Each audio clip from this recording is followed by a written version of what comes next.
Hey beggar girl in the rain, begs the millionaire. Sir, can I sleep in your car tonight?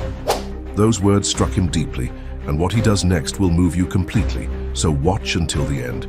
If this story interested you, subscribe to our channel. Don't forget to like this video, and tell us which city you're watching us from. We'll keep going. The rain fell in steady sheets over Manhattan's glass towers, turning the evening traffic into a blur of red taillights and yellow cabs. Inside his Range Rover autobiography, Marcus Sterling absently adjusted his Italian silk tie while reviewing quarterly projections on his tablet. The latest acquisition of Sterling Enterprises was making headlines again, and tomorrow's board meeting would require his full attention. A gentle tap on the window interrupted his thoughts. Through the rain-streaked glass, he saw a small figure, a girl, probably no more than 12, drenched from head to toe in oversized clothes that hung like heavy curtains on her thin frame. Her eyes, large and dark, held a mixture of desperation and dignity that made him pause. The rational part of his brain, the part that had built a multi-billion-dollar empire, screamed at him to ignore her, just like he ignored the dozens of other street vendors and beggars that approached his car daily. But something was different about this one. She wasn't holding out a cup or a sign. She just stood there looking at him with those eyes that seemed to carry the weight of the world. Marcus found himself lowering the window slightly, against his better judgment. The sound of rain grew louder. "Sir, can I sleep in your car tonight?" The girl's voice was barely above a whisper, almost lost in the patter of raindrops. The request struck him like a physical blow. Not money for food, not spare change for shelter, but the simple, devastating request for a safe place to sleep. In his 20 years of building his corporate empire, no one had ever asked him for something so basic, so human. The traffic light turned green. Horns blared behind him. Marcus made a decision that would alter the course of both their lives. He unlocked the passenger door. The girl hesitated for a moment, as if she couldn't believe he'd actually agreed, then quickly slipped inside. Water dripped from her clothes onto the leather seat, but Marcus found he didn't care. She sat perfectly still, hands folded in her lap, as if trying to take up as little space as possible. "What's your name?" he asked, pulling away from the intersection. "Sarah," she replied, then added quickly, "I'll leave first thing in the morning. I promise I won't cause any trouble." Marcus glanced at her reflection in the rearview mirror. She was smaller than he'd initially thought, with sharp cheekbones and dark hair plastered to her face by the rain. There was something familiar about her features that he couldn't quite place. "Are you hungry?" he asked, already knowing the answer. Sarah shook her head, but her stomach betrayed her with a quiet growl. A ghost of a smile flickered across Marcus's face as he directed the car toward his favorite Italian restaurant in the Upper East Side. The maitre d' at La Famiglia did a double take when Marcus Sterling, one of New York's most eligible bachelors and a regular patron, walked in with a soaking, wet child in tow. But one look from Marcus silenced any questions. They were led to his usual private booth, and Sarah's eyes widened at the crystal chandeliers and Renaissance paintings that adorned the walls. "Order whatever you like," Marcus said, handing her a menu. She held it reverently as if it might dissolve in her hands. I don't want to be a burden," she whispered. "You're not," he replied, surprising himself with how much he meant it. "Everyone needs help sometimes." As Sarah cautiously ordered simple spaghetti with marinara sauce, Marcus found himself studying her more closely. There was an intelligence in her eyes that belied her circumstances, and her manners, though clearly unpracticed, suggested someone who had once known a different life. What he didn't know then was that this rain-soaked encounter was just the beginning. He couldn't have imagined how this simple act of kindness would ripple through his carefully constructed world, challenging everything he thought he knew about success, family, and the true cost of the empire he'd built. The night wrapped around them like a soft blanket as they ate in comfortable silence, the rain continuing its gentle symphony against the restaurant's windows. For the first time in years, Marcus felt something shift inside him. A crack in the armor he'd built around his heart, letting in a warmth he'd long forgotten existed. The following morning, Marcus woke to find Sarah tidying his penthouse's kitchen. She had somehow managed to figure out his complex coffee maker and had a fresh cup waiting for him. The sight stopped him in his tracks. This child, who had nothing, was trying to make herself useful instead of asking for more. "You didn't have to do this," he said, accepting the coffee. "I wanted to," she replied simply, wiping down an already spotless counter. "Thank you for letting me stay. I'll leave now." Marcus looked at her worn backpack by the door, so small it could barely hold a change of clothes, and made another impulsive decision. "Where will you go?" Sarah's hand stilled on the counter. "There are places," she said vaguely, but her voice wavered slightly. "Stay," he found himself saying, "at least until we can figure something out." Her eyes met his, suspicious and hopeful, all at once. Why? It was a fair question, one that Marcus himself couldn't fully answer. His assistant, Patricia Chen, arrived shortly after, stopping dead in her tracks at the sight of Sarah sitting at the breakfast bar, quietly eating cereal. "Mr. Sterling?" Patricia's voice held a mixture of confusion and concern. She'd been with him for 15 years, managing both his business and personal life with impeccable efficiency. This was definitely not in her carefully maintained schedule. "Patricia, clear my morning," Marcus said, finishing his coffee, "and find me the best family lawyer in the city." Patricia's eyes widened, but she quickly composed herself. "Of course. Anything else?" "Yes, we'll need some clothes for Sarah and school supplies." He glanced at Sarah, who was trying to make herself invisible behind her cereal bowl. "And perhaps a child psychologist." After Patricia left, clearly struggling to process this unexpected turn of events, Sarah spoke up. "You don't have to do any of this." "I know," Marcus replied, sitting beside her, "but sometimes we do things not because we have to, but because we should." The next few days passed in a blur of appointments and arrangements. The family lawyer, Elizabeth Blackwood, raised every possible red flag about taking in an unidentified minor. The child psychologist, Dr. Rivera, gently suggested that Sarah might have experienced significant trauma. Social services were notified. Background checks were initiated, and the wheels of bureaucracy began to turn.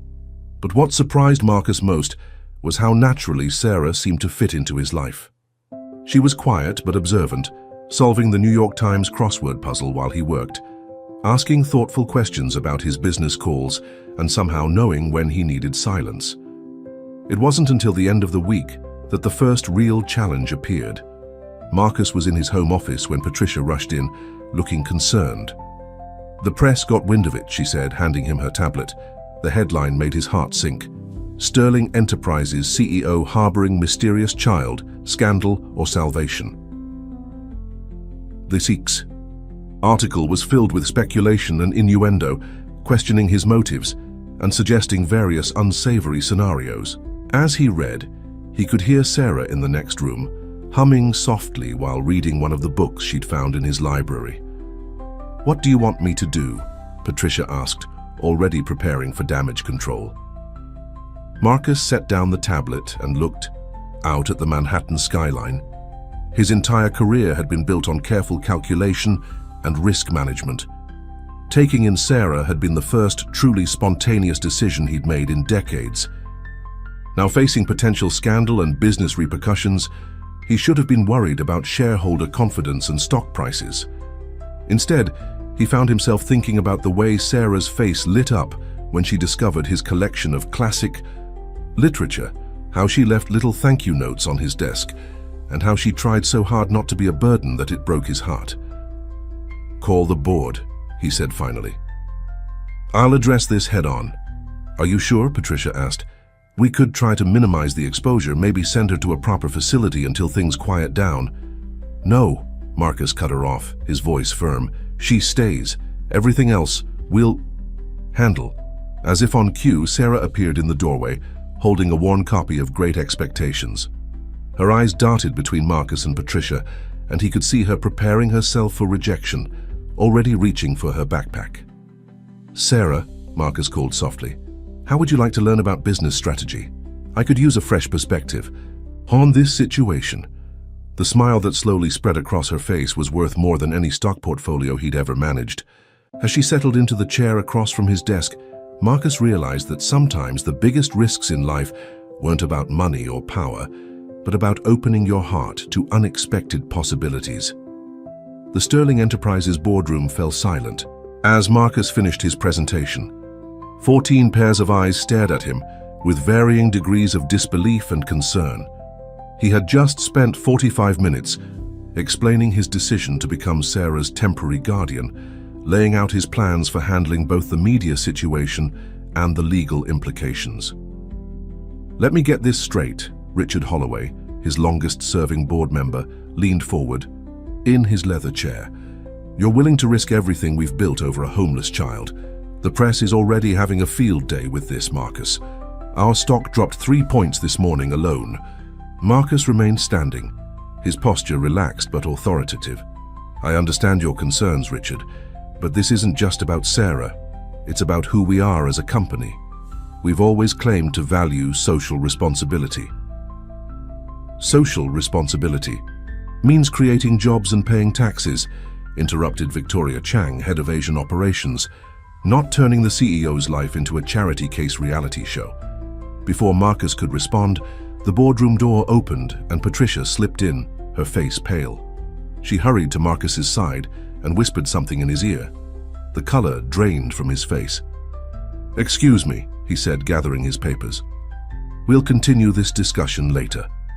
He found Sarah in his office, curled up in his leather chair, clutching a photograph she'd found in one of his old files. Dr. Rivera, the child psychologist, stood nearby, her expression grave. "She had a panic attack when she saw it," Dr. Rivera explained softly. "I think we need to discuss what triggered this reaction."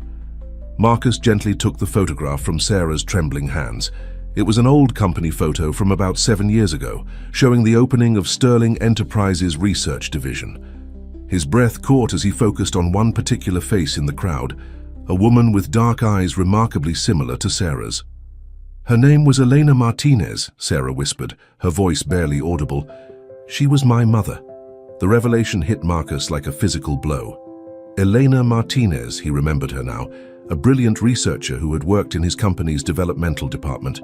She had mysteriously resigned 7 years ago, leaving no forwarding address. The details of her departure were fuzzy in his memory, handled by HR and legal departments. "Sarah," he said carefully, kneeling beside the chair, "why didn't you tell me?" Her eyes, so much like her mother's, filled with tears. "I wasn't sure at first. Then I was afraid you'd send me away if you knew. Mom always said the company that things weren't what they seemed." Dr. Rivera cleared her throat softly. "Mr. Sterling, I believe Sarah is experiencing complex trauma related to her mother's disappearance. She needs stability now more than ever." Marcus nodded, his mind racing. Elena Martinez's resignation had coincided with a major corporate restructuring. He'd been so focused on global expansion that he'd left the details to his management team. What had really happened? And why had Elena disappeared, leaving her daughter to fend for herself? "Sarah," he said gently, "I promise you I'm going to find out what happened, but I need you to trust me. Can you do that?" She studied his face for a long moment, then nodded slowly. "Mom used to say you were different from the others. That's why I chose your car that night. I recognized you from her old photos." The weight of this revelation settled over the room like a heavy blanket. Marcus realized that Sarah's appearance in his life hadn't been entirely random. It was a thread connecting him to a past he'd overlooked, to decisions made in his name that he'd never questioned. Patricia appeared in the doorway again, her expression worried. "Mr. Sterling, the board is demanding an immediate resolution, and the press is gathering in the lobby." Marcus looked at Sarah, then at the photograph in his hands. In that moment, he made a decision that would shake Sterling Enterprises to its core. "Patricia, call Elizabeth Blackwood. Tell her to begin formal adoption proceedings immediately." "Marcus," Patricia gasped, forgetting formality in her shock. "The board will never—" "The board doesn't make decisions about my family," he interrupted firmly, "and Sarah is family now." Sarah's head snapped up, her eyes wide with disbelief and hope. For the first time since she'd entered his life, a real smile broke across her face, bright, beautiful, and full of possibilities. But even as Marcus returned her smile, he knew the real battle was just beginning. Somewhere in his company's past lay the truth about Elena Martinez, and finding it would mean confronting powers he'd never known existed within his own empire. The next morning, Marcus's private elevator opened to reveal chaos in his executive suite. Patricia was juggling 3 phones while his PR team huddled around their laptops, looking increasingly distressed. The news of his adoption plans had leaked. "The major shareholders are threatening to call an emergency meeting," Patricia reported, covering one phone's mouthpiece. "And there's something else. Someone's been accessing old personnel files, specifically everything related to Elena Martinez." Marcus nodded, unsurprised. He'd spent most of the night reviewing what little information he could find about Elena. Her employee file was surprisingly thin, with many details either missing or heavily redacted. It was as if someone had systematically erased her presence from the company's records. "Where's Sarah?" he asked, scanning the room. "With Dr. Rivera in the private conference room. They're working on her school enrollment papers." Patricia hesitated. "Marcus, there's something you should see." She handed him a tablet open to a financial news site. The headline made his blood run cold. "Sterling Enterprises board members question CEO's mental stability. Emergency leadership review pending." Before he could respond, Elizabeth Blackwood, his lawyer, strode into the office. Her usually impeccable appearance was slightly disheveled, suggesting she'd been working through the night. "We have a problem," she announced without preamble. "The adoption petition is being challenged. Someone's claiming to be Sarah's legal guardian, a woman named Isabella Rodriguez. She says she's Elena Martinez's sister." Marcus felt the floor shift beneath his feet. Sarah never mentioned an aunt. "That's because she doesn't have one," Sarah's voice came from behind them. She stood in the doorway, Dr. Rivera beside her. "My mother was an only child. She told me never to trust anyone who claimed to be family." The room fell silent as Sarah walked to Marcus's side. Despite her young age, she carried herself with a dignity that reminded him startlingly of Elena. "There's more," Elizabeth continued, glancing uncertainly at Sarah. "This Isabella Rodriguez has significant backing. The paperwork she's filed is flawless, supported by several prominent child welfare organizations and," she paused, "3 members of your board." The pieces began falling into place in Marcus's mind.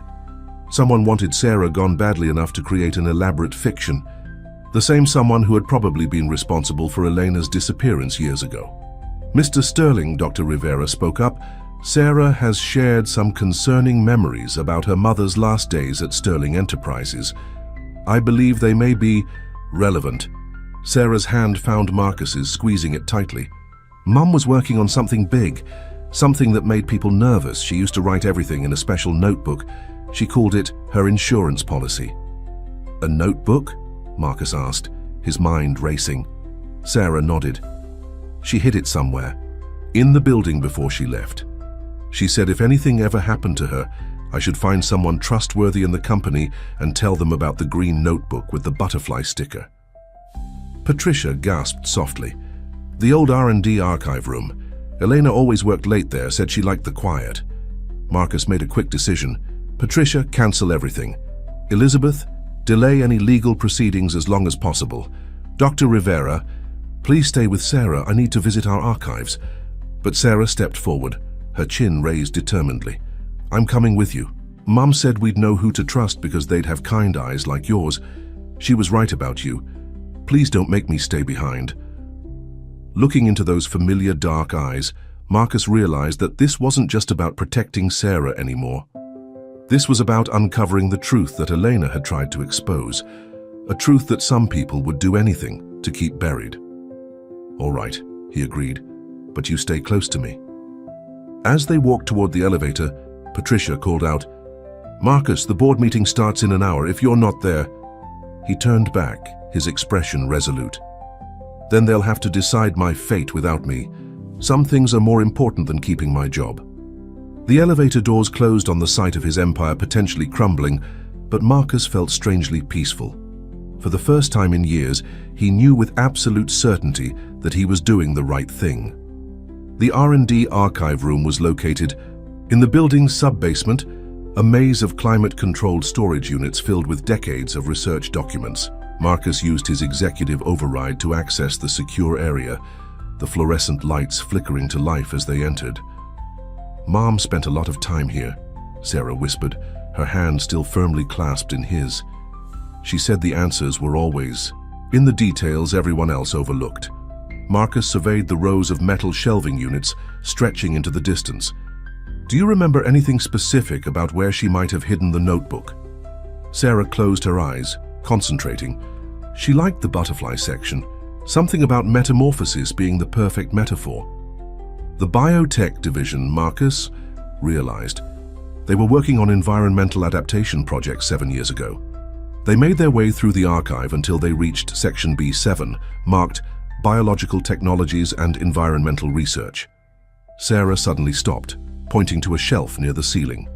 "There," she said. "Mom always looked up there when she thought no one was watching." Marcus pulled over a rolling ladder and climbed up. The top shelf was dusty, filled with old bound reports and technical manuals. As he ran his hand along the back of the shelf, his fingers caught on something taped to the underside, a small key. "Sarah," he called down, "was there anything else about the notebook? Any other clues your mother might have given you?" "She had a butterfly collection in her office," Sarah replied. "Real specimens in glass cases. She donated them to the company before she left." Marcus descended the ladder, examining the key. It looked like it belonged to a display case or small cabinet.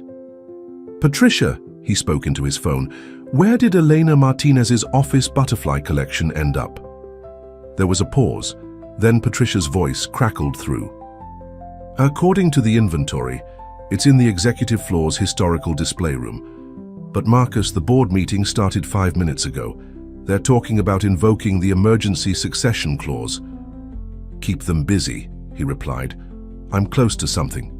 The historical display room was a point of pride for Sterling Enterprises, showcasing significant artifacts from the company's past.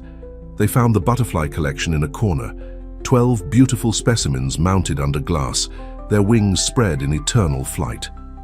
Sarah approached the display reverently, pressing her hand against the glass. Mom said butterflies reminded her that beautiful things take time and that sometimes you have to break free to become what you're meant to be. Marcus examined the display case carefully. Behind the mounted butterflies, he noticed a slight gap in the backing. The key fit perfectly into a hidden lock, and with a soft click, a concealed compartment opened. Inside lay a green notebook with a faded butterfly sticker on its cover. Before they could open it, a voice rang out from the doorway. "I'm afraid I can't let you read that." Richard Holloway stood there, flanked by 2 security guards. His usual genial expression was gone, replaced by something harder and colder. "The board has voted, Marcus. You've been temporarily relieved of your duties pending a psychological evaluation. This obsession with the girl and Elena Martinez's past, it ends now." Marcus stepped in front of Sarah, shielding her. "You knew about Elena all along, didn't you, Richard? What really happened 7 years ago?" "Progress requires sacrifice," Richard replied smoothly. "Eleanor understood that in the end. Don't make this harder than it needs to be." Sarah's hand slipped into Marcus's suit pocket, retrieving his phone. While everyone's attention was on the confrontation, she quickly snapped several photos of the notebook's pages. "The company's reputation is at stake," Richard continued. "Think about the shareholders, the employees who depend on us. All that risked for what? A child's fairy tales about her mother's conspiracy theories?" Marcus felt Sarah's small hand. Squeeze his? A silent signal that she'd finished photographing the crucial pages. He carefully slid the notebook back into its hiding place. "You're right, Richard," he said calmly. "The company's reputation is important. That's why I've already sent copies of everything we've found to every major news outlet in the country." Richard's face paled. "You're bluffing." "Am I?" Marcus smiled, though his heart was racing. "Would you like to test that theory? See how the public reacts to whatever Elena discovered? Or should we discuss this like reasonable people?" The tension in the room was electric. Sarah stood tall beside Marcus, her mother's daughter in every way, unafraid in the face of power. In that moment, Marcus knew that whatever was in that notebook, whatever truth Eleanor had tried to protect, it was worth fighting for. Richard's next words would determine whether that fight would happen in the boardroom or in the court of public opinion. The next 24 hours transformed Sterling Enterprises into a corporate battlefield. Marcus and Sarah had been escorted from the building, but not before Sarah had managed to email the photographs to Dr. Rivera's personal account. Contingency plan they'd quietly arranged while examining the notebook. Now sitting in Elizabeth Blackwood's office, they watched the story unfold on multiple news channels. The headlines were explosive. Sterling Enterprises Research Division under investigation. Whistleblower's daughter returns. CEO fights board for truth.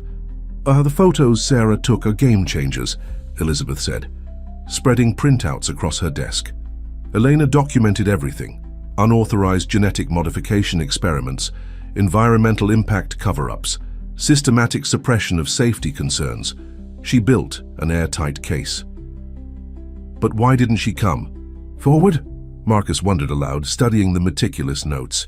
Sarah, who had been quietly reading in a corner, looked up. She tried. The last entry in her journal, she had a meeting scheduled with you, but someone else showed up instead. Marcus felt a chill run down his spine. He remembered that day, vaguely. A calendar conflict, a last-minute rescheduling handled by his assistant. Not Patricia, he realized, but her predecessor, who had left the company shortly after Elena's disappearance. They isolated her, Sarah continued, her voice small but steady.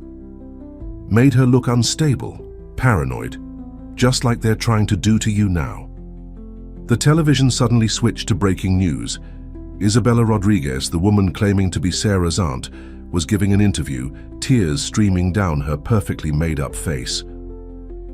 "I just want my niece back," she pleaded to the cameras. "Mr. Sterling is using this poor child to deflect from his company's problems. Sarah belongs with family." Marcus reached for the remote, but Sarah stopped him. "Wait," she said. "Look at her hands." On the screen, Isabella was clutching a photograph, presumably of Elena. But Sarah was pointing at something else, the way the woman's fingers moved in a distinct pattern while she spoke. "Mom taught me about micro-expressions and body language," Sarah explained. "She said knowing how to read people might save my life one day. That tapping pattern, it's the same one Richard Holloway does when he's lying in board meetings." Marcus leaned forward, studying the footage more carefully. The mannerism was subtle but unmistakable, the same nervous tell he'd observed in Richard countless times over the years. "Elizabeth," he said, "can you get me everything on Isabella Rodriguez? Birth records, employment history, anything." "Already on it," the lawyer replied. "But there's something else you need to see." She handed him a tablet open to an email. This just came from an anonymous source inside Sterling Enterprises. It's security footage from the day Elena disappeared. The video was grainy but clear enough to show Elena entering the building late at night, carrying the green notebook. She never came out. The timestamp, Marcus noted. This was the night before my scheduled meeting with her, the meeting she never made it to. Sarah moved to his side, watching the footage with an eerie calmness. She knew they might come for her. That's why she hid the notebook first. She chose to disappear to protect me. A knock at the office door made them all jump. Patricia entered, looking exhausted but determined. "I've been doing some digging," she said. "Isabella Rodriguez doesn't exist, at least not until 6 years ago. But I found this." She placed a photograph on Elizabeth's desk. It showed a younger Richard Holloway at a corporate retreat, his arm around a woman who looked remarkably like the aunt from the television. "That's Richard's former secretary," Marcus recognized her. "The one who handled my schedule changes." "Her name is Isabel Ruiz now," Patricia confirmed. "She's been working for a subsidiary company controlled by Richard's family trust." The pieces were falling into place, forming a picture more complex and disturbing than Marcus had imagined. This wasn't just about environmental violations or corporate misconduct. It was about power, control, and the lengths some people would go to maintain them. Sarah suddenly straightened, her expression shifting from contemplative to determined. "I want to make a statement," she announced. "On television. Let them try to discredit a child telling the truth about her own mother. Marcus started to protest, but the look in her eyes stopped him. It was Elena's look, the same fierce intelligence, the same unwavering courage. "They took everything from my mom because she stood alone," Sarah said softly. "I'm not alone, I have you." Elizabeth and Patricia exchanged glances, then began making calls. Within hours, they had arranged for Sarah to tell her story on the most respected news program in the country. As they prepared for the interview that would change everything, Marcus realized that his empire might crumble, his reputation might suffer, but something far more valuable had been built in their place, an unshakable trust between two people who had found each other in the rain. The television studio's green room was quiet, except for the soft hum of air conditioning. Sarah sat perfectly still while a makeup artist made final touches to her face, her eyes fixed on her reflection in the mirror. She looked older somehow, more like Elena than ever in the careful studio. "Lighting. You don't have to do this," Marcus said softly, standing behind her. "We can find another way." Sarah met his eyes in the mirror. "Mum always said that secrets grow in the dark. It's time to turn on the lights." Catherine Bennett, the veteran news anchor known for her uncompromising interviews, entered the room. Her presence commanded attention, but when she saw Sarah, her expression softened. "Are you ready?" she asked, sitting down beside the girl. "Remember, you can take your time. Just tell your story as you remember it." Sarah nodded, smoothing her navy blue dress, a miniature version of the professional attire Eleanor used to wear. "I'm ready." The studio lights were bright and hot as Sarah took her seat across from Catherine. Marcus watched from just off camera, his heart pounding. Elizabeth and Patricia stood beside him, all of them aware that the next hour would change everything. "Good evening," Catherine began, looking directly into the camera. "Tonight, we bring you an exclusive interview that may shake one of America's largest corporations to its core.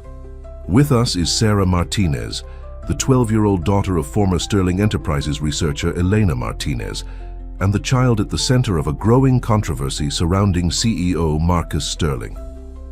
Sarah sat straighter as Catherine turned to her. "Sarah, tell us how you ended up at Marcus Sterling's car that rainy night." "I chose him," Sarah replied, her voice clear and steady.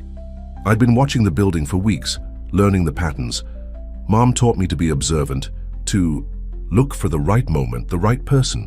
She had Mr. Sterling's picture in her journal with a note that said he doesn't know but he might listen.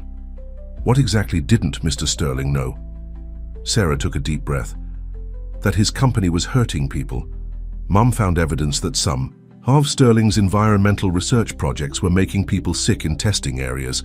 When she tried to report it, they started watching her, following her, making her look crazy." Catherine leaned forward. "These are serious allegations. Do you have proof?" Mom documented everything in her green notebook. Dates, names, test results. She hid it in the building before she disappeared. She knew they might come for her, so she made sure the truth would survive. "And where is your mother now, Sarah?" A flicker of pain crossed Sarah's face. "I don't know. The last time I saw her, she hugged me and said sometimes the bravest thing you can do is walk away. She left me with people she trusted, but they started disappearing too. That's when I learned to survive on my own." The interview continued, with Sarah methodically laying out the evidence they'd discovered. She explained the fake aunt, the board's manipulation, the years of corporate cover-ups. Her voice never wavered, even when describing her months on the street. But it was her description of Marcus that caught everyone off guard. "He could have ignored me that night," she said, glancing at him off camera. "Most people did. But he looked at me the same way Mom used to, like I was a person, not a problem. He listened, he helped, and when he found out who I really was, he didn't run away. He promised to find the truth, even though it might cost him everything." Catherine's expression was gentle but probing. "Some people suggest Mr. Sterling is using you to distract from corporate problems. How do you respond to that?" Sarah's eyes flashed with her mother's fire. Mr. Sterling built this company to help people. Mom believed in that mission. That's why she tried to stop the ones who were corrupting it. They're the ones using me, pretending to be my family, trying to shut us up. But Mom taught me that the truth always finds its way out, like a butterfly emerging from its chrysalis. The metaphor hung in the air, powerful in its simplicity. Catherine turned to the camera. After the break, we'll hear from corporate governance, experts about the implications of Sarah's revelations, and we'll examine the evidence supporting her claims. As the studio lights dimmed for the commercial break, Sarah remained perfectly composed. But when Marcus approached her, she finally allowed herself to tremble slightly. "You did beautifully," he whispered, squeezing her shoulder. "They'll come after us harder now," she replied softly. "Let them try," Marcus said, his voice firm. "We've got something they don't." Sarah looked up at him questioningly.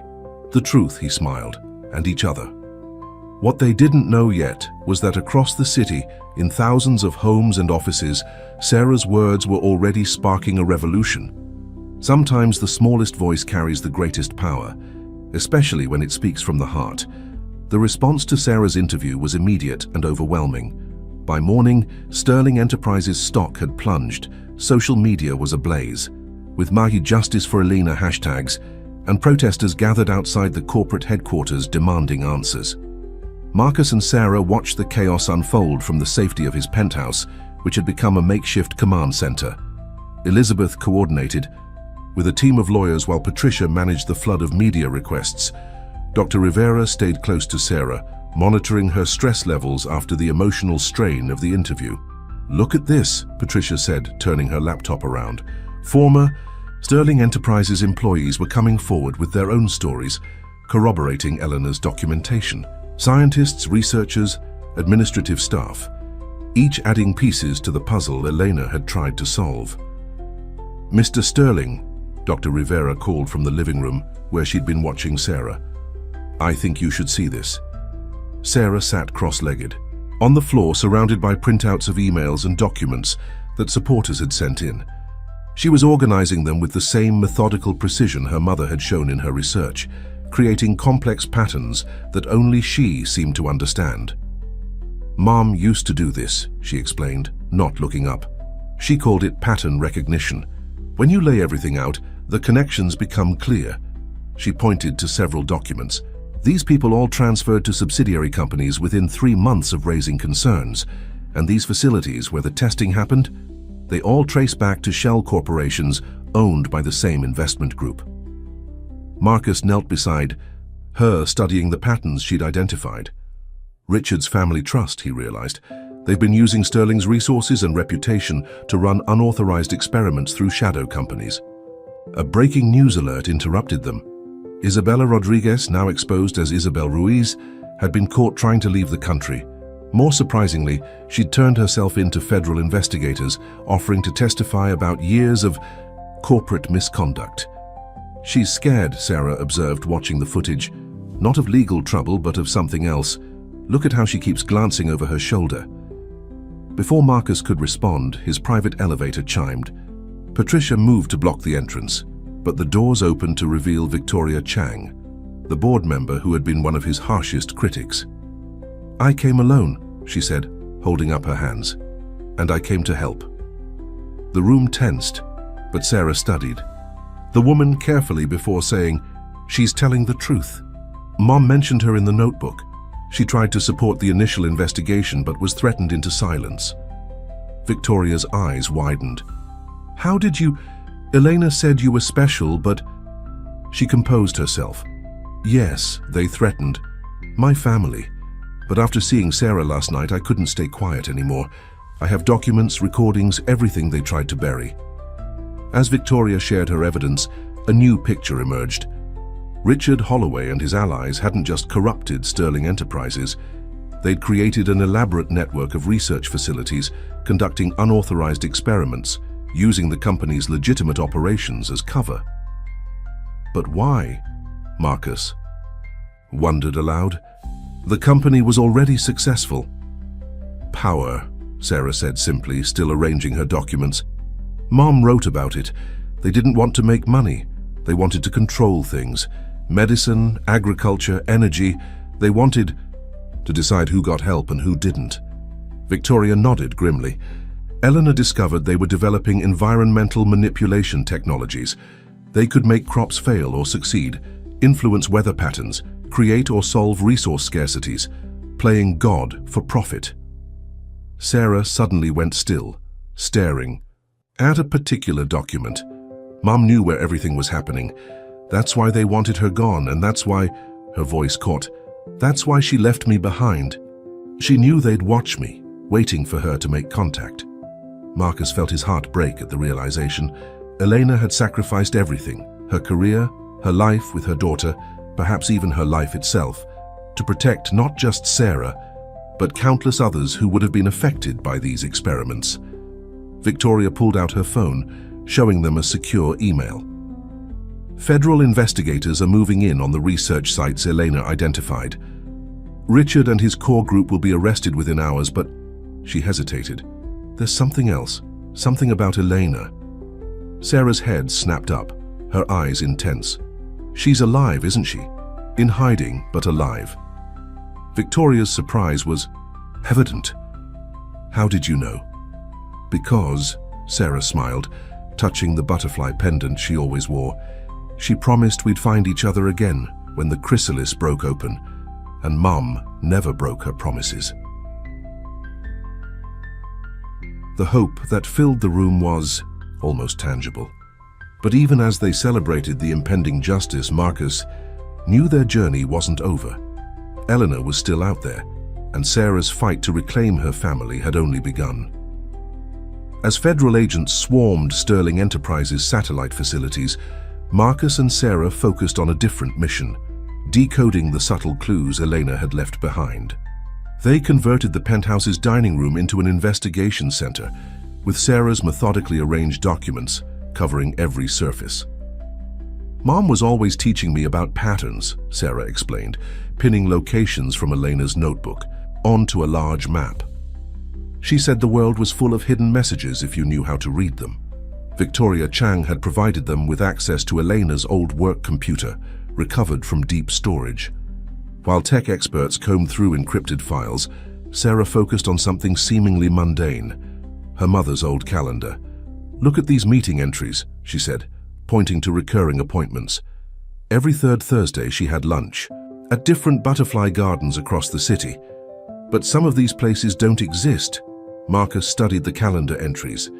These coordinates, they're not garden locations, they're data points. He pulled up a mapping program, plotting the numbers hidden in Elena's calendar. She was marking something. Dr. Rivera, who had become an invaluable ally, watched Sarah work with professional admiration. Your mother prepared you for this, didn't she? All those lessons about patterns and observation, she was training you to find her. Sarah nodded, her fingers tracing lines between the points on the map. She knew they were watching her computer, her phone, everything. So she taught me to look for butterflies. She touched her pendant. Like this one, she gave it to me the day before she disappeared. Marcus had always assumed the pendant was just a cherished memento, but now he looked at it more carefully. The intricate silver butterfly seemed oddly heavy for its size. Sarah, he said slowly, may I see that? She hesitated only briefly before unclasping the necklace. Marcus examined it under a desk lamp, his fingers finding a nearly invisible seam along the butterfly's wing. With gentle pressure, it clicked open, revealing a tiny micro SD card. Patricia, who had been coordinating with federal investigators, gasped. All this time, their tech team quickly retrieved the card's contents, a series of encrypted files. That only made sense when combined with the coordinates from Elena's calendar.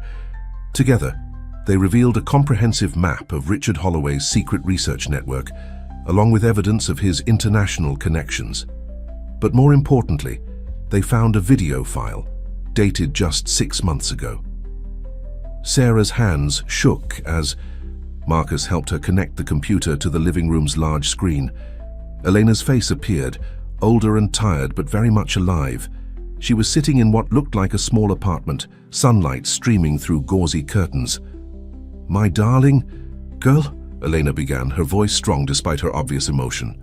If you're watching this, it means you've done exactly what I knew you could do. You found someone trustworthy, you've exposed the truth, and you've remembered everything I taught you about looking beyond the surface. Sarah pressed her hand against the screen, touching her mother's image. I'm safe, Elena continued. I've been documenting everything, building a case that no one can dismiss or cover up, but I couldn't contact you until I was certain it wouldn't put you in danger. Richard's network is vast, with allies in places I never expected. Coming forward too soon would have meant losing everything we've fought for. She leaned closer to the camera. But now it's time for the chrysalis to break open. Sarah, my brilliant butterfly, check the garden where we used to watch the monarchs migrate. There's a groundskeeper named Maya who has been helping me.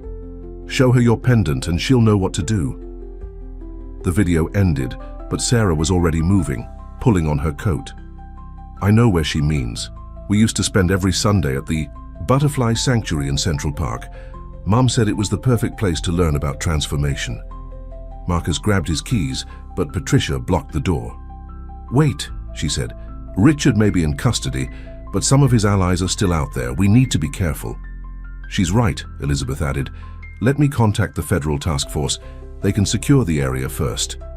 But Sarah's expression was determined. Mom chose now for a reason. The monarchs are migrating this week. The sanctuary will be full of visitors.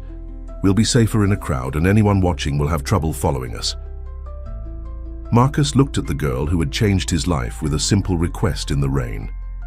She had grown so much in these few weeks, showing strength and wisdom beyond her years. You're sure about this? Sarah nodded. Mom always said, that fear of the chrysalis breaking is what keeps some butterflies from ever flying. I'm not afraid anymore. The conviction in her voice moved everyone in the room. Within minutes, they had a plan. Victoria would alert trusted security personnel. Dr. Rivera would accompany them to help manage Sarah's emotions, and Patricia would coordinate with Elizabeth to have legal teams ready for whatever came next.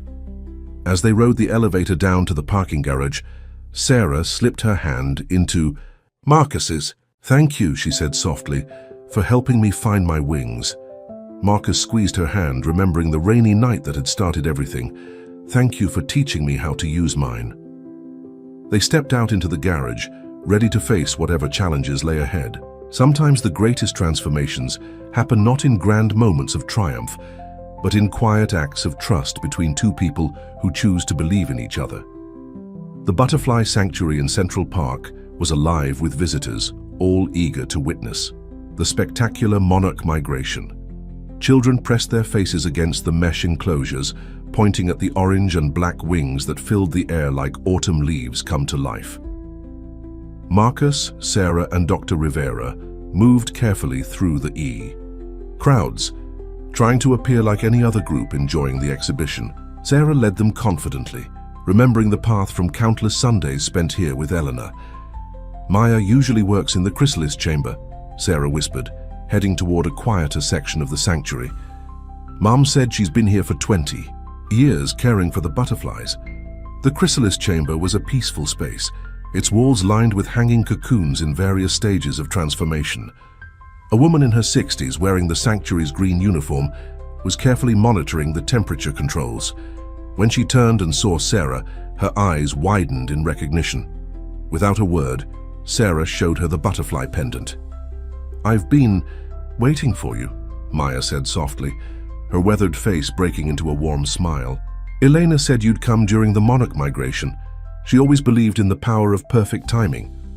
Maya led them through a staff door into a small office filled with butterfly books and scientific journals. She pulled a key from around her neck and opened a filing cabinet, retrieving a sealed envelope. Your mother left this 2 weeks ago, she explained, handing it to Sarah. She said you'd know what to do with it. Inside the envelope was a single origami butterfly, folded from paper covered in Elena's distinctive handwriting. Sarah carefully unfolded it, revealing a series of numbers and letters. It's a phone number, she realized, and a time. Today at 3 p.m. Marcus checked his watch. They had 20 minutes. Maya smiled knowingly and gestured to her office phone. Use this line. It's secure. As they waited for the appointed time, Maya shared stories about Elena's visits over the past year, how she would spend hours helping tend the chrysalises, talking about Sarah, planning for the moment when truth and justice would finally align. At exactly 3 p.m., Sarah dialed the number with trembling fingers. It rang twice before a familiar voice answered. "My darling butterfly." Sarah's breath caught. "Mum?" "Yes, sweetheart. I'm here, and I'm coming home." Tears streamed down Sarah's face as Elena explained. She was already in New York, waiting in a safe house until federal agents confirmed that all of Richard's accomplices had been apprehended. By evening, they would be reunited. "Mr. Sterling," Elena said, "I hear you've been taking good care of my daughter." Marcus smiled, his own eyes moist. "Actually, she's been taking care of me." Elena's laugh was warm and real. "She has that effect on people. Thank you for being the person I hoped you would be, someone who could see the truth and wouldn't be afraid to fight for it." As they finished the call, Maya approached with a container. Inside was a newly emerged monarch butterfly, its wings still soft and new. "Perfect timing," Maya said. "Would you like to release it?" Sarah nodded. They moved to the sanctuary's release chamber, where Maya carefully transferred the butterfly to Sarah's palm. For a moment it sat there, adjusting to its new freedom. "Mom said that butterflies remember who they are, even after everything changes," Sarah whispered. "That's how they find their way home." The monarch's wings caught the sunlight as it took flight, joining its migrating cousins in the autumn air. Sarah watched it soar, her face glowing with joy and anticipation. Marcus stood beside her, marveling at how this remarkable child had transformed not just his life, but his entire understanding of what truly mattered. His company would rebuild, stronger and more ethical than before. His reputation would recover, shaped by integrity rather than power. But his greatest achievement would be this moment, standing beside a girl who had taught him that sometimes the bravest thing you can do is open your door to someone in need, and that the truest measure of success is not what you gain, but what you give. As they left the sanctuary to prepare for Elena's return, Sarah took both Marcus's and Dr. Rivera's hands. "For you know what Mom would say about all this?" "What's that?" Marcus asked. Sarah smiled, her mother's wisdom shining in her eyes.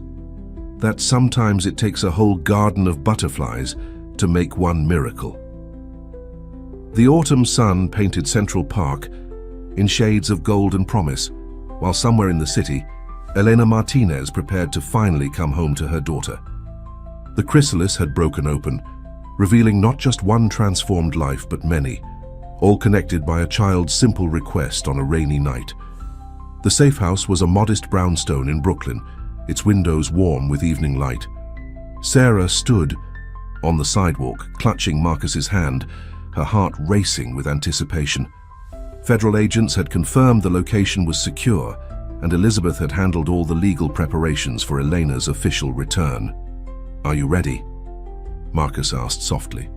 Sarah nodded, though her grip on his hand tightened.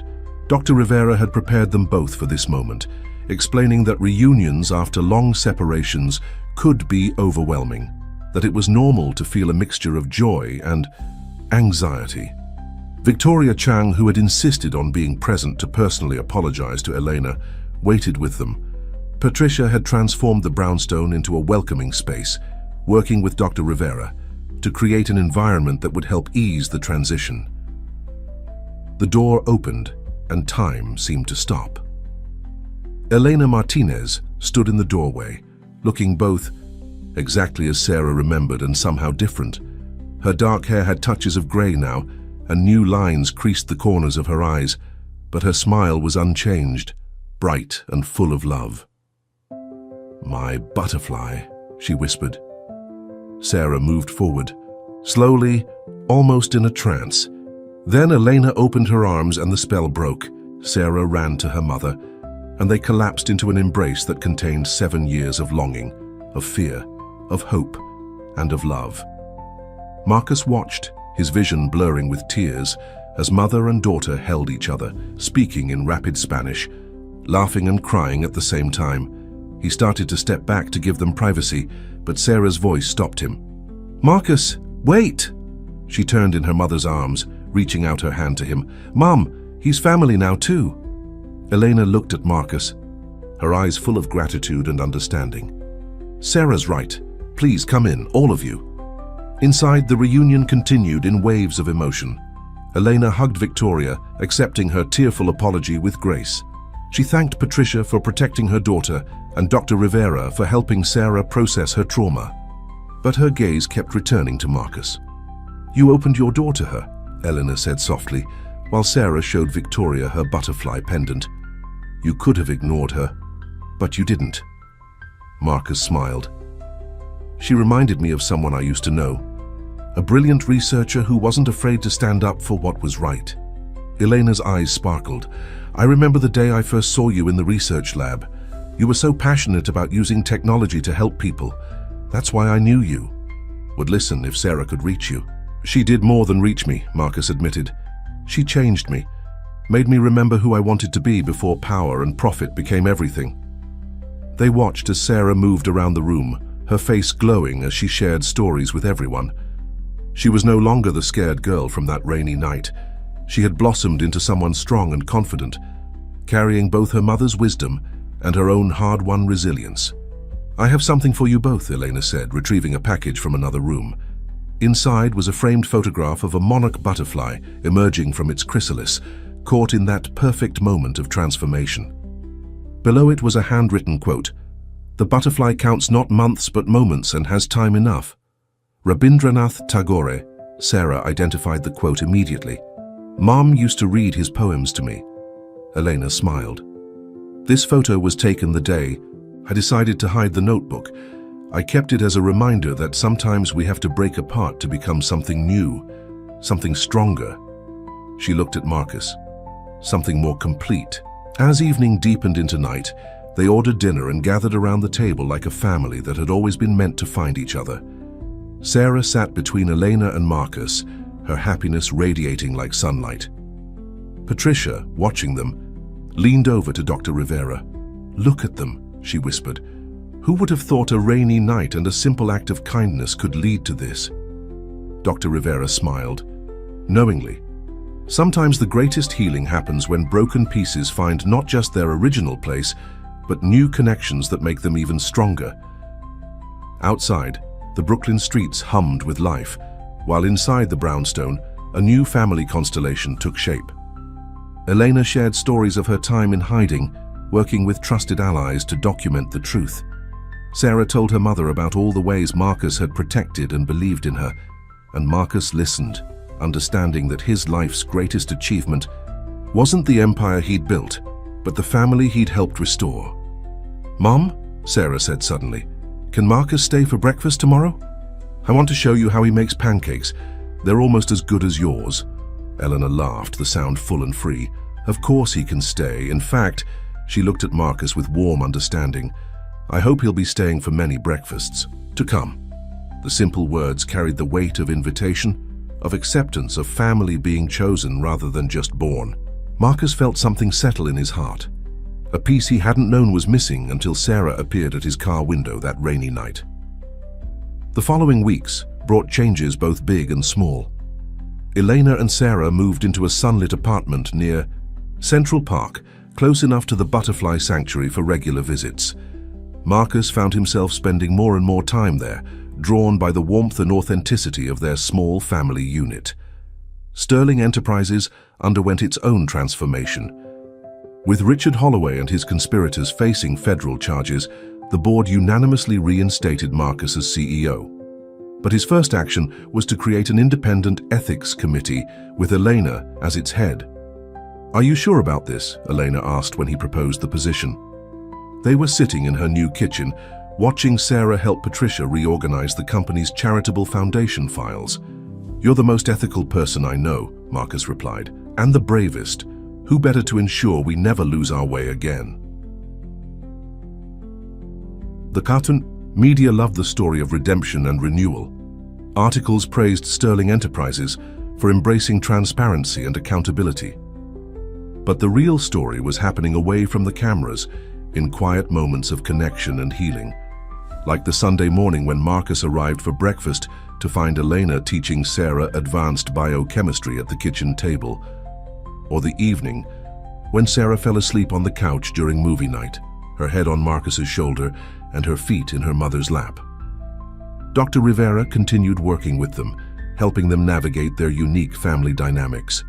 "It's remarkable," she told Marcus during one session. "Sarah's showing none of the traditional trauma responses we often see in reunification cases. She's integrated both her experiences of loss and her new connections beautifully. She's resilient," Marcus said proudly, "like her mother. And like her father figure," Dr. Rivera added with a knowing smile. The word caught Marcus off guard, but it felt right. He had never planned on being a parent, had never imagined himself in this role. Yet somehow Sarah had carved out a space in his heart that he never knew existed. One morning, he arrived at the apartment to find Sarah and Elena surrounded by photographs and craft supplies. "We're making a family tree," Sarah explained, showing him their creation, "but not a regular one. We're making it like a butterfly garden, with different branches for different kinds of family, not just blood relatives, but heart relatives too." Marcus's throat tightened as she pointed to a branch where she'd placed his photo, decorated, with silver and blue butterflies. "This is the branch for people who choose to love us," she said. "It's just as important as any other branch." Eleanor watched them with soft eyes. "Family is like a butterfly's migration path," she said. "It's not always the straightest line that gets you home. Sometimes it's the unexpected route that leads you exactly where you need to be." Later that week, Marcus had his own surprise for them. He took them to his penthouse where Patricia was waiting with a team of designers. "I'm thinking of moving," he announced. "This place never felt like a home until Sarah came along. Now, it feels too corporate, too cold." He handed Eleanor and Sarah each a key. "Would you help me find somewhere warmer? Somewhere with enough room for 3 people who like pancake breakfasts and butterfly gardens?" Sarah's eyes lit up. "Can we have a real garden, with flowers that attract monarchs?" "Of course," Marcus smiled. "And maybe a library for all your books and a laboratory where your mum can work from home sometimes." Elena touched his arm gently. "Marcus, are you sure? This is a big step." He looked at them both, the brilliant woman who had risked everything for truth, and the extraordinary girl who had shown him what courage really meant. "I've never been more sure of anything." That evening, they sat on Marcus's balcony, watching the sunset paint the city in shades of gold and promise. Sarah was explaining to Patricia her ideas for the new house's garden, while Eleanor worked on preliminary plans for Sterling Enterprises' new environmental protection initiatives. Marcus looked at them, this unexpected family that had found him on a rainy night. He thought about chrysalises and transformations, about how sometimes the most beautiful changes come from moments of complete surrender to possibility. "You're smiling," Elena observed, looking up from her work. "I'm happy," he replied simply. Sarah came over and squeezed between them on the bench. "Mum," she said thoughtfully, "remember how you used to say that butterflies know their way home even after everything changes?" Elena nodded. "I think that's what happened to us," Sarah continued. "Everything changed, but we still found our way home. We just had to grow new wings first." Marcus wrapped an arm around her shoulders and Eleanor took his other hand. Together, they watched the city lights begin to twinkle like stars, each one a reminder that sometimes the most precious things in life come not from careful planning, but from opening your heart to unexpected possibilities. The Georgian brownstone. Inn Park Slope seemed to have been waiting for them. With its bay windows, spacious garden, and warm wooden interiors, it felt like home from the moment they stepped inside. Sarah immediately claimed the third-floor bedroom with the reading nook, while Elena fell in love with the sunroom that would become her home office. "The garden has southern exposure," the real estate agent explained, leading them through French doors onto a flagstone patio. "Perfect for butterfly-friendly plants." Sarah was already sketching plans on her tablet. "We can plant milkweed here and butterfly bush along the fence. Maya from the sanctuary promised to help us design it properly." Marcus, watched Elena explore the kitchen, her fingers trailing along the granite countertops. She looked more relaxed than he'd ever seen her, as if layers of tension were finally melting away. "There's a breakfast nook," she called out, smiling, "for all those pancake mornings." The decision to buy the house was unanimous. Patricia orchestrated the move with her usual efficiency, while Victoria Chang surprised them by sending a team of sustainable landscapers to help with the garden. Dr. Rivera visited regularly, now more as a friend than a therapist. "This is remarkable progress," she told them during one visit, watching Sarah and Eleanor plant butterfly-friendly flowers together. "You've created something very special here." The transformation of Sterling Enterprises was equally profound. Elena's ethics committee had real power, with direct access to the board and complete autonomy. She assembled a team of environmental scientists, human rights experts, and corporate governance specialists. "We're not just changing policies," she explained during a press conference. "We're changing the culture. Every decision, every project, every investment must now pass through an ethical framework that considers its impact on people and the planet." Sarah often accompanied them to the office after school, doing her homework in what had once been Richard's executive suite, now converted into a collaborative workspace for the ethics team. She had a gift for spotting patterns in data that even the experts missed. One afternoon, she looked up from her mathematics homework to find Marcus watching her from the doorway. "What is it?" she asked, tilting her head in that way that reminded him so much of Elena. "Just thinking about that." "Rainy night," he replied, sitting beside her. "How one small decision can change everything." Sarah smiled, reaching for the butterfly pendant she still wore. "Mom says there's no such thing as a small decision when it comes to doing the right thing." The sound of Elena's laughter drifted in from the conference room, where she was meeting with international environmental protection agencies. The warmth of it filled the space, erasing the last echoes of the cold corporate atmosphere that had once dominated these halls. Later that evening, as they walked through their garden checking on the newly planted flowers, Marcus found himself sharing a dream he'd been harboring. "I've been thinking about starting a foundation," he said, "not just for corporate giving, but something more personal, something to help children who've been separated from their families due to corporate wrongdoing or environmental disasters." Elena's eyes sparkled with interest. "A butterfly effect foundation? Small changes leading to big transformations?" "Exactly," Marcus nodded. "And I want Sarah to be part of the planning. She understands better than anyone what these children need." Sarah, who had been examining a chrysalis forming on one of the milkweed plants, turned to them with shining eyes. "Could we help them find their way home, like I did?" "That's the idea," Marcus smiled. "Every child deserves a chance to spread their wings." The garden was coming alive with the early evening activities of bees and butterflies, their wings catching the golden light. A monarch landed on Sarah's outstretched hand, its orange and black patterns brilliant against her skin. "You know what this reminds me of?" Elena said softly, watching their daughter. "That quote from your office, Marcus. The one about how real change happens." He nodded, remembering the framed words that had once seemed like mere corporate decoration. "Never doubt that a small group of thoughtful, committed citizens can change the world. Indeed, it is the only thing that ever has." "We're more than a small group now," Sarah observed, gently lowering her hand as the butterfly took flight. "We're a family, and families can change the world too." As twilight settled over their garden, they moved inside to prepare dinner together, a nightly ritual that had become precious to all of them. The kitchen filled with the scents of Elena's cooking, the sound of Sarah's stories about her day at school, and Marcus's contented laughter. Through the window, they could see the first stars appearing above their butterfly garden, where new life was taking root and growing stronger every day. Just like the family inside, who had found each other against all odds and created something beautiful from the broken pieces of their past. 6 months after moving into their new home, the brownstone hosted a unique celebration. The butterfly garden was in full bloom, and the first generation of monarchs born in their yard was ready to take flight.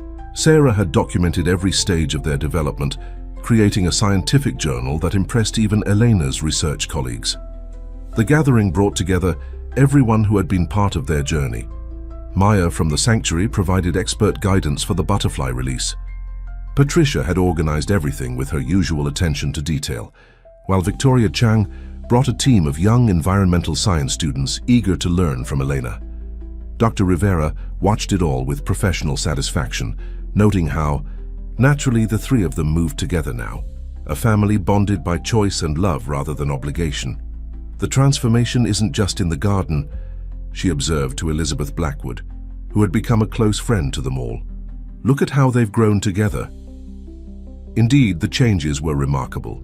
Eleanor had reclaimed her confidence as a scientist and mother, her research now focused on positive environmental innovations. Sarah had blossomed into a poised young teenager, excelling in school and helping other children through the Foundation's programs.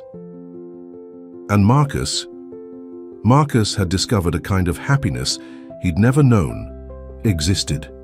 The corporate titan who once measured success in stock prices and market share now found his greatest joy in Sunday morning pancake competitions and helping Sarah with her science projects.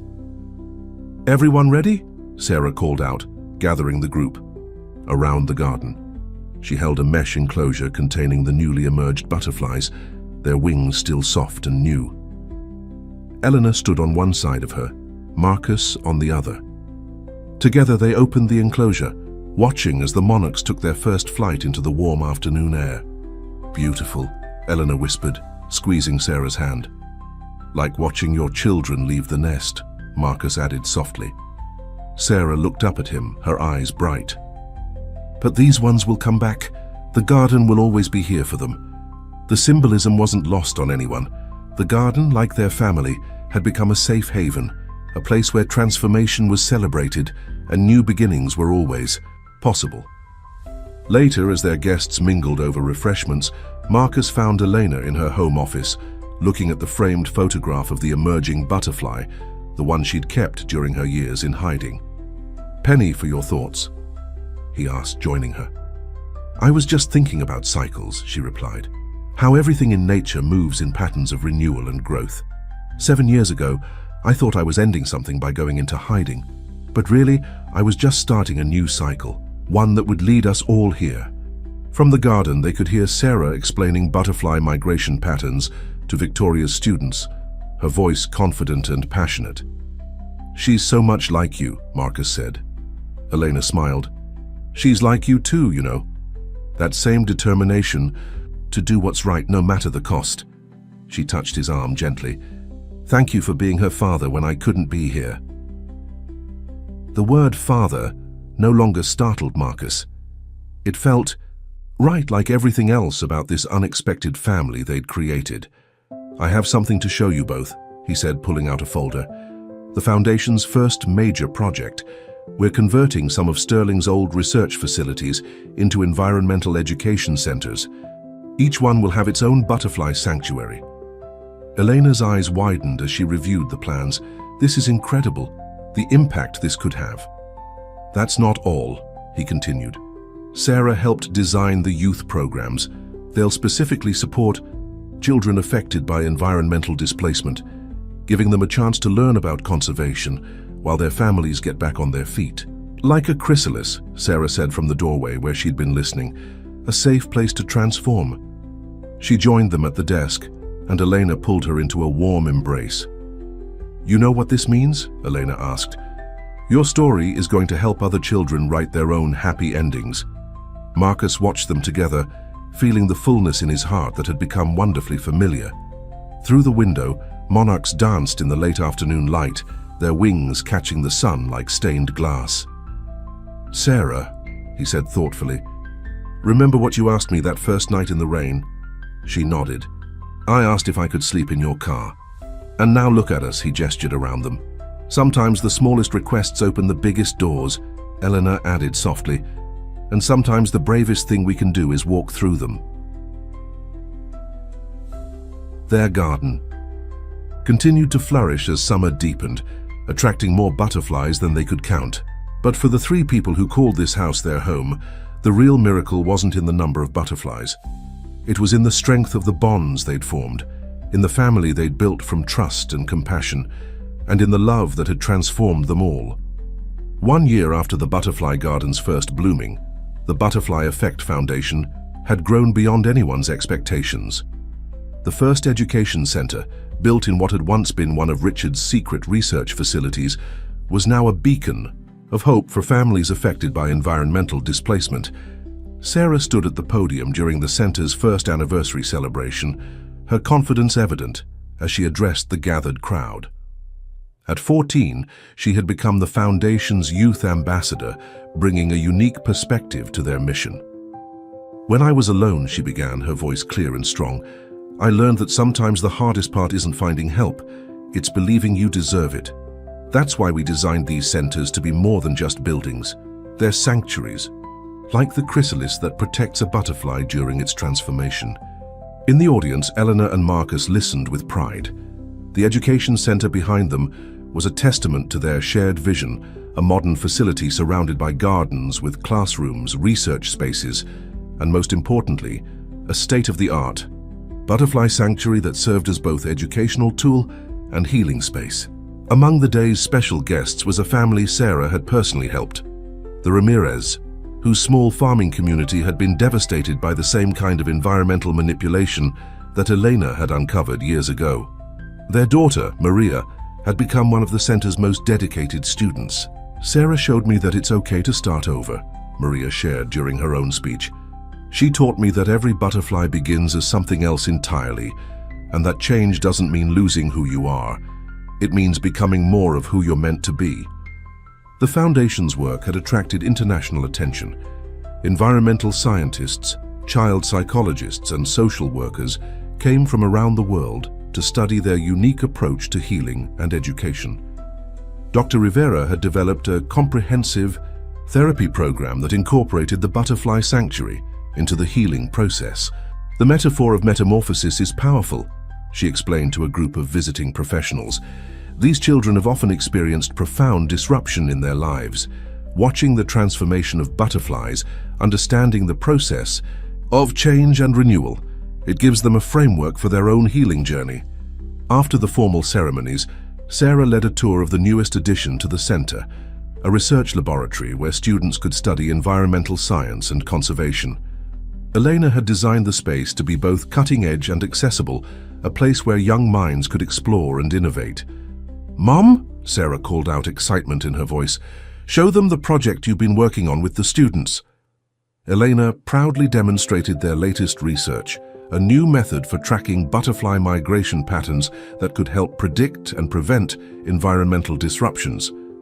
The project had been Maria's idea, inspired by her family's experience. Marcus watched from the doorway, remembering the corporate executive he'd once been, the man who measured success in profit margins and market share. Now, success looked like this: a room full of eager young scientists led by the two remarkable women who had transformed his life. Later that evening, as they walked through the center's butterfly sanctuary, Sarah stopped to watch a newly emerged monarch testing its wings. "You know what I've learned from all this?" she said thoughtfully. "It's not just about helping people find their way home.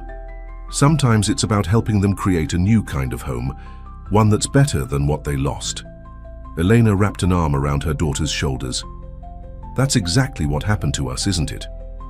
Marcus nodded, thinking about their own journey. "We lost things too. A company's old identity, years of separation, the safety of familiar patterns. But what we found was worth more," Sarah finished, taking both their hands. "We found each other." The sanctuary's glass ceiling revealed a sky painted in sunset colors, while all around them butterflies moved in gentle patterns, their wings catching the last light of day. In one corner, Maria was showing her younger siblings how to use a microscope, her face glowing with the joy of discovery. "The Foundation's board meeting is next week," Marcus mentioned casually. "They're very interested in your proposal for expanding the youth science program." Sarah's eyes lit up. "Really? Even the international sites?" Elena smiled knowingly. "They'd be crazy not to approve it. Your research on the psychological benefits of combining environmental education with emotional healing is groundbreaking. Well, Sarah grinned, I did learn from the best. A brilliant scientist who never gave up on the truth, and a corporate leader who learned to measure success in transformed lives instead of dollar signs. The three of them stood together in the peaceful sanctuary, surrounded by the gentle flutter of wings and the quiet murmur of young voices, discovering new possibilities. Through the windows, they could see the Foundation's gardens stretching toward the horizon, a living testament to the power of transformation and renewal. You know what the best part is, Sarah said softly. Every butterfly that emerges here, every child who finds their wings, they're all part of our family's story now. A story that keeps growing, keeps changing, keeps making the world a little bit better. Marcus and Elena exchanged glances, sharing a moment of profound gratitude for the rain-soaked evening that had brought them all together. In the gathering, dusk, the sanctuary glowed like a beacon of hope, its light reaching out to touch lives they would never even know. Each one a reminder that sometimes the greatest transformations begin with the smallest acts of kindness. The autumn breeze carried the scent of late-blooming flowers through the open windows of their brownstone's kitchen. Sarah sat at the counter, surrounded by college brochures, while Eleanor prepared her famous chamomile tea. Marcus pretended to work on his tablet, but he kept stealing glances at the university materials. You know, Sarah said, organizing the brochures into neat piles, I've been thinking about something bigger than just college. Elena and Marcus exchanged curious looks. At 15, Sarah had already accomplished more than many adults, running, youth programs at the Foundation, co-authoring research papers with Elena, and helping Marcus reshape Sterling Enterprises' approach to corporate responsibility. I want to create a scholarship program, she continued, for children like Maria and others we've met through the Foundation, not just for college, but for complete educational journeys, from environmental science summer camps all the way through graduate studies. Marcus set down his tablet. Tell me more. Sarah's eyes sparkled with enthusiasm as she outlined her vision. We'll call it the Chrysalis Scholars Program. It's not just about funding, it's about creating a network of support, mentorship, and practical experience. Each scholar will be connected with researchers, environmental organizations, and corporate partners committed to ethical practices. Eleanor wrapped her hands around her tea mug, smiling. Like a butterfly effect of education, each scholar becoming a catalyst for positive change in their own community. Exactly. Sarah pulled out her notebook. She still preferred paper for her most important ideas. And here's the best part. Each scholar will help design and implement an environmental restoration project in their home community. We'll turn brain drain into brain gain. Marcus studied the preliminary plans she'd sketched out. The level of detail was impressive. From funding structures to mentorship frameworks, everything had been carefully considered. You've really thought this through, he observed proudly. I had good teachers, Sarah replied, glancing at both of them. A mother who taught me that knowledge is power, and a father who showed me that power is meant to be shared. The word father still filled Marcus's heart with warmth. Their family might not have come together in the traditional way, but its bonds were unshakable. Elena reached for Sarah's notebook, adding her own notes in the margins. We could integrate this with the research programs at the education centers, create a complete ecosystem of learning and growth. Like the butterfly gardens, Sarah nodded, every part connected, every element supporting the whole. The kitchen filled with excited discussion as they expanded on the idea. Patricia, arriving for their weekly family dinner, found them surrounded by papers and possibilities. Should I come back later? She teased, setting down the dessert she'd brought. No, stay, Sarah exclaimed. We need your organizational genius. We're planning something big. As Patricia joined their planning session, the autumn sun painted the kitchen in warm gold. Through the window they could see their butterfly garden, where late-season monarchs still danced among the flowers. Maya had been right. The garden had become a permanent way station for migrating butterflies, a place of rest and renewal on their long journeys. You know what this reminds me of? Marcus said, watching a monarch land on the window's flowering vine. That night in the rain, you asked for shelter in my car, but what you really did was open a door to something much bigger. Sarah smiled, touching her butterfly pendant, now a symbol not just of her connection to Elena, but of their entire family's journey. Mom always said that the right question can change everything. I just didn't know then how many lives would be changed.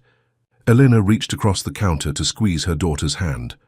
And now you're making sure those changes keep spreading, keep growing, like ripples in a pond, or like butterflies in the wind, Sarah finished, each one carrying seeds of transformation wherever they go. Outside, the garden caught the last rays of sunlight, its flowers glowing like stained glass. Inside, 4 people who had become family continued planning a future built on hope, science, and the unwavering belief that every person deserves a chance to spread their wings. Marcus looked at them all.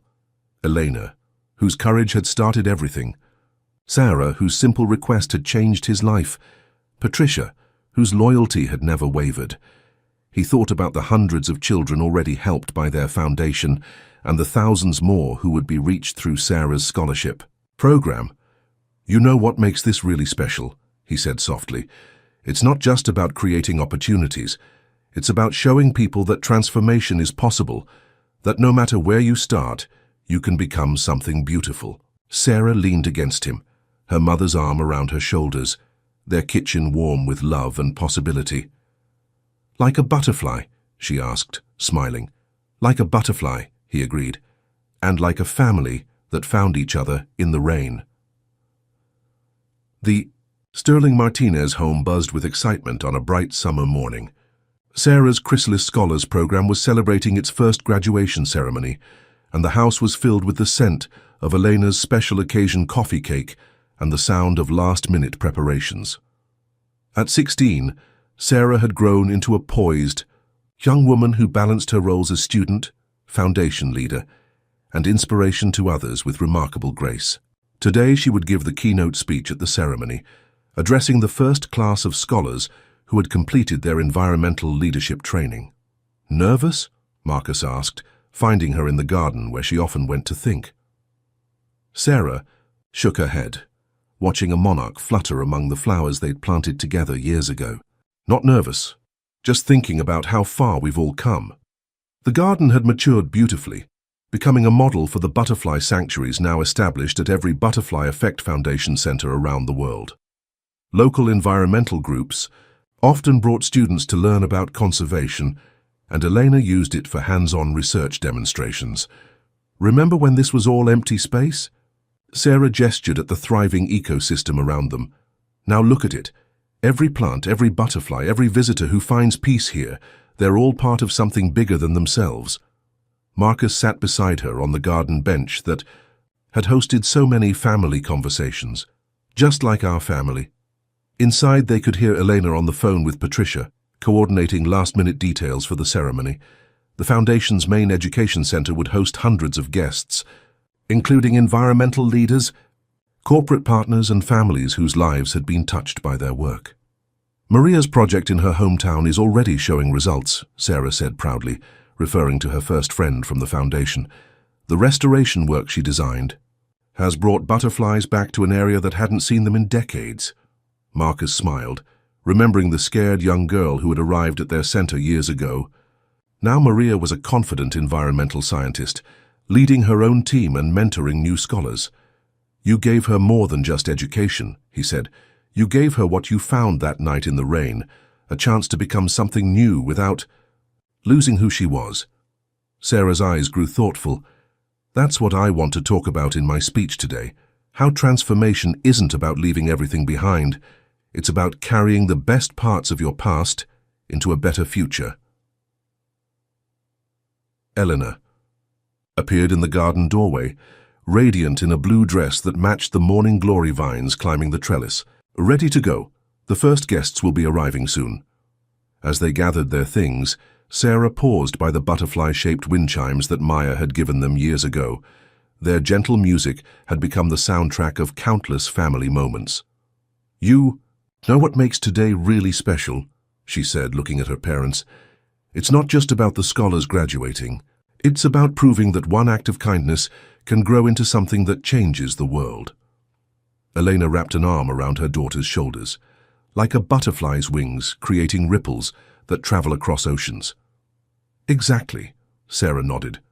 Every time someone chooses to help instead of turn away, to listen instead of ignore, to believe in possibility instead of accepting defeat, they're creating their own butterfly effect. Marcus watched them together, still amazed by how perfectly they complemented each other. Elena's scientific brilliance and unwavering integrity, Sarah's compassionate vision and natural leadership. And somehow he had found his own place in their story, learning that true success was measured not in profits, but in lives transformed. As they drove to the ceremony, the city streets were lined with summer flowers, many planted by Foundation volunteers as part of their urban renewal initiative. Each splash of color represented another small victory in their ongoing mission to heal both environments and the people who depended on them. "I had a dream last night," Sarah said suddenly. "I was standing in our garden, but it had grown so big it covered the whole city. Every butterfly that took flight carried a seed of change to somewhere new, and in the dream, I knew that even after we're gone, the changes we started would keep growing." Elena reached back to squeeze her hand. "That's not just a dream, sweetheart. That's a legacy." Marcus added softly, "And it all started because you were brave enough to ask for help on a rainy night." Sarah smiled, touching her ever-present butterfly pendant. "No, it started because you were kind enough to say yes." The education center came into view, its modern architecture softened by climbing vines and flowering plants. Hundreds of butterflies danced in the gardens surrounding the building, a living testament to nature's resilience and beauty. Inside, the first chrysalis scholars waited to receive their certificates and begin their own journeys of transformation. Each one carried a story of challenge and change, of obstacles overcome and dreams rekindled. But more importantly, each one carried the understanding that had become the Foundation's core truth, that sometimes the greatest acts of courage come disguised as simple requests, and the most powerful changes begin with a single moment of kindness.